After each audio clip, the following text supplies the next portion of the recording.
Welcome to the Actuator Replacement Guide. The following steps must be completed in preparation. Shift the gearbox hub into first gear. Disconnect the cable connection at the actuator. Remove the wheel following the manufacturer's instructions. Before removing the actuator, mark the position of the axle plate. Either take a photo or mark the position with a pen. This will make reinstallation easier. Remove the axle plate. The screws can be reused. If so, apply medium-strength thread locker to them. Check that the paper gasket is undamaged and remove it.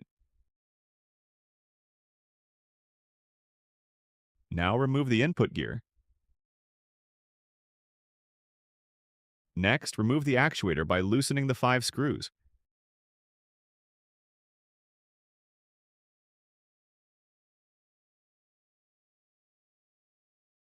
Clean the contact surface of the main axle as well as the seal.